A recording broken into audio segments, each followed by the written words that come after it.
જય Swaminarayan to all of you. આજે ધોરણ 6ના વિદ્યાર્થીઓને અને વાલીઓને બોલાવવામાં આવેલા છે. તો શું પ્રોસેસ થાય છે એ આપણે આશે જોઈએ. તો તમે જોઈ શકો છો.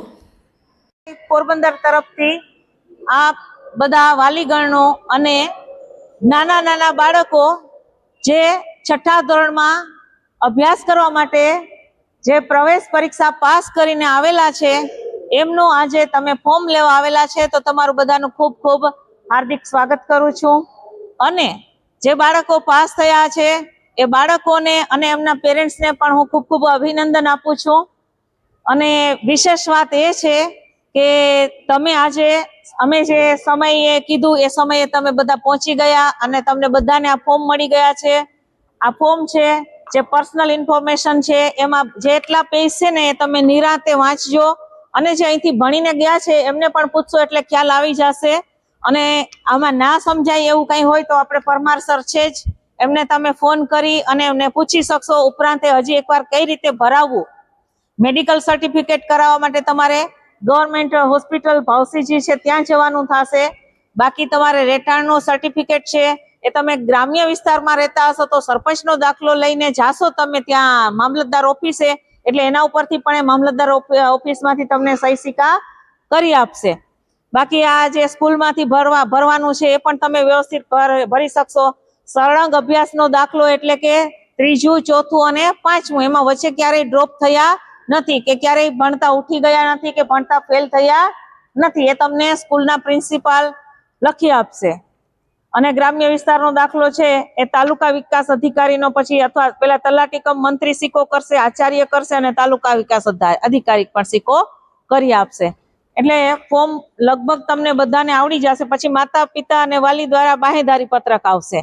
પછી આ જનરલ પ્રોફાઇલ છે અને આ પેલું છે એ બધું બાળકોની છે, એમાં ઇન્ફોર્મેશન છે. તો એની કાસ્ટ કઈ છે, એની જન્મ તારીખ શું છે, એ પાંચમા ધોરણ, ત્રીજા, ચોથા, પાંચમામાં એ કઈ સ્કૂલમાં ભણતો, કઈ સાલ હતી, એ બધી માહિતી અહીંયા આપવાની છે જે તમારે ભરીને લાવવાની છે. પછી મેડિકલ, પછી અંડરટેકિંગ ફોર માઇગ્રેશન, તો કે 9મા ધોરણમાં 1 વર્ષ માટે માઇગ્રેશનમાં વારો આવે છે. બધાને નથી જવા મળતું, માત્ર જેની ચીટ પડે એ બાળકને જ જવાનો વારો આવે છે, બધાને નથી આવતો. એટલે તમે મોકલવા માટે બાહેંધરી પત્રક આપો છો, એમાં તમારી સહી અત્યારથી લઈ લેવામાં આવે છે. પછી છે medical fitness certificate. Medical fitness certificate તમે અહીંયા ગવર્મેન્ટ હોસ્પિટલ છે ભાવસીજી હોસ્પિટલ, ત્યાં તમે બાળકને લઈને જાશો એટલે તમને એ ગવર્મેન્ટ હોસ્પિટલ વાળા બાળકનું બધું ચેકિંગ કરી અને તમારા બાળકને ફિટનેસનું સર્ટિફિકેટ આપશે.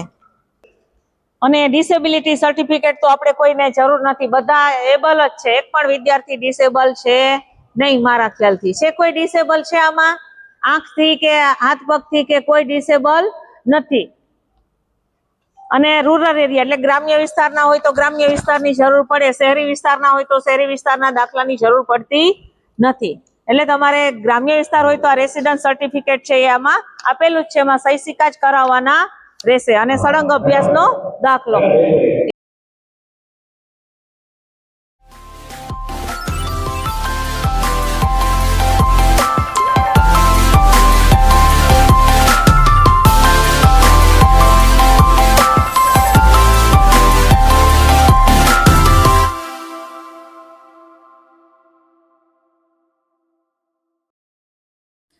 આ રીતે આજે 80 વિદ્યાર્થીઓના અને વાલીઓને બોલાવવામાં આવેલા જેમણે પ્રવેશ પરીક્ષા પાસ કરી છે. તો એ વાલીઓ અને વિદ્યાર્થીઓ આવેલા અને ફોર્મ કલેક્ટ કરી લીધા, દરેકને ફોર્મ ભરવા વિશે સમજણ આપી. એટલે વાલીઓને પણ એમ ખાતરી થઈ કે જવાહર નવોદય વિદ્યાલય પોરબંદરમાંથી અમને પૂરેપૂરો ફોર્મ ભરાવવામાં અને અમારા બાળકોને પણ એક સંતોષકારક જવાબ મળે એવું લાગે છે. અને વિદ્યાલયનું નિરીક્ષણ પણ કર્યું, મુલાકાત લીધી. હોસ્ટેલ, ઘણા વાલીઓ છોકરીઓની ખાસ કરીને અમુક વાલીઓ હોસ્ટેલ જોવા પણ આવ્યા. તો આ રીતે જવાહર નવોદય વિદ્યાલયમાં ખૂબ જ આજે 80 વાલીઓ પધાર્યા અને પોતાના બાળક માટે ફોર્મ લઈને ગયા. અને દરેક વાલીઓ સમયસર ફોર્મ પાછા ભરીને આપી પણ જવાના છે એવું બાહેંધરી પણ આપી. તો જવાહર નવોદય વિદ્યાલય પોરબંદરમાં આજે એ પહેલાં જ દિવસે અમે શરૂ કર્યું કે 80 જણાને ફોર્મ આપવાના છે અને 80માંથી 2 થી 3 વાલીઓ એવા હતા કે જેમને અમુક કારણોસર ન પહોંચી શક્યા અને બાકી બધા વાલીઓ આવ્યા અને ફોર્મનું વિતરણ થયું. હવે જે તારીખ આપી છે એ તારીખ પ્રમાણે અમે આશા રાખીએ કે બધા વાલીઓ છે એ ફોર્મ જમા કરાવી જશે.